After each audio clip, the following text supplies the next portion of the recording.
For centuries, the desire to fly resulted in a specific, tragic pattern. Men would strap on homemade feathered wings, climb a stone tower, and jump. The early scientific consensus was that a flying machine should operate like a ship on water or a carriage on a road. 19th century engineers believed an aircraft had to be inherently stable, designed to fly perfectly straight on its own. By relying entirely on the shape of the craft to keep it level, inventors created machines that couldn't react to the air around them. When a sudden gust of wind hit, these rigid structures couldn't be steered. They stalled and they crashed. Mastering the sky meant discarding the pursuit of perfect straight-line stability in favor of a mechanical system designed for constant, intentional adjustment. By the 1890s, a Prussian engineer named Otto Lilienthal proved that a human being could at least glide, making thousands of repeatable flights. But in 1896, his rigid wings stalled in midair. Unable to correct his pitch, he fell 50 feet and broke his neck. In Dayton, Ohio, two brothers read the newspaper reports of Lilienthal's death and recognized a pattern. Wilbur and Orville Wright realized that generating lift was a solved equation. The actual barrier to aviation was figuring out how to balance the machine once it left the ground. They were not formally trained engineers. They didn't attend college, they had no university laboratory, and they received zero government funding. They simply ran a local business in their Midwestern hometown. But this working-class background gave them a distinct advantage. While elite academics were trying to build flying ships, Wilbur and Orville spent their days building and repairing machines that were inherently unstable, bicycles. If you push a riderless bicycle forward, it will roll for a few feet, violently wobble, and crash to the dirt. A bicycle only stays upright because the rider constantly makes tiny, active adjustments to their center of gravity. The Wrights applied this exact physical logic to the sky. They realized a successful airplane needed to be dangerously unstable by design, relying entirely on the pilot to actively provide the balance. Wilbur observed that birds twisted the tips of their wings to turn. He developed a mechanical equivalent called wing warping. By pulling a cable, a pilot could twist the aircraft's wing structure, increasing the angle on one side while lowering it on the other, acting exactly like a cyclist leaning into a curve. This twisting motion forces a heavy machine to bank. By changing the shape of the wing mid-flight, the pilot alters the air pressure differential, driving one side of the aircraft up and pushing the opposite side down. This concept of roll control turned the airplane from a passive vehicle resisting the wind into an active, maneuverable extension of the pilot's own body. To perfect this control system, they needed accurate data.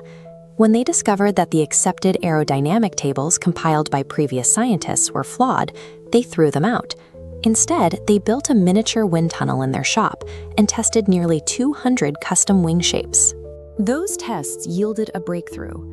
They combined their wing warping system with a forward elevator to control pitch, moving the nose up and down, and a linked rear rudder to control yaw. They had engineered the first true three-axis control system. The final barrier was propulsion. The aircraft required an engine to generate forward thrust, but every commercial manufacturer in the country told them that building a gasoline engine both powerful and light enough for a wooden airframe was impossible. So they turned to their bicycle shop mechanic, Charlie Taylor. Working without blueprints, Taylor custom-built a 12-horsepower, water-cooled engine with an aluminum block and a chain-drive transmission in just 6 weeks. The machine that emerged from their shop was completely divorced from elite academic theory. It was the physical result of empirical data, rigorous testing, and bicycle mechanics applied to aerodynamics. On the morning of December 17, 1903, the temperature at Kill Devil Hills, North Carolina, was barely above freezing.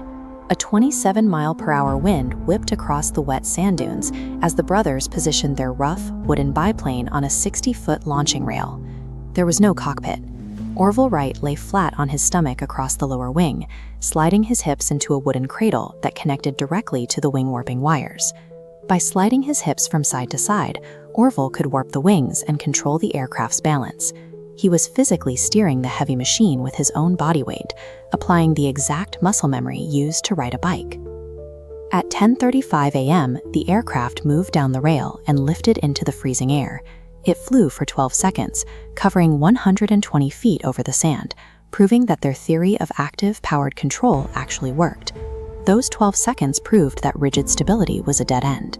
By engineering intentional instability into the machine, Wilbur and Orville established the aerodynamic blueprint for every aircraft that would follow. Despite achieving what humanity had attempted for millennia, almost no one cared. For years, the US War Department rejected their design, and newspaper editors refused to publish it, entirely convinced that powered flight remained an impossibility. The skepticism only broke in 1908 when Wilbur traveled to France for a series of public demonstrations.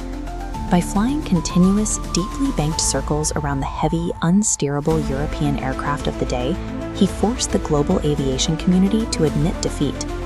60 years after that freezing morning in North Carolina, a piece of the original Wright Flyer's fabric traveled to the moon aboard Apollo 11. Today, roughly 100,000 commercial flights carry millions of passengers across the globe. The technology has advanced from spruce and muslin to titanium and jet turbines.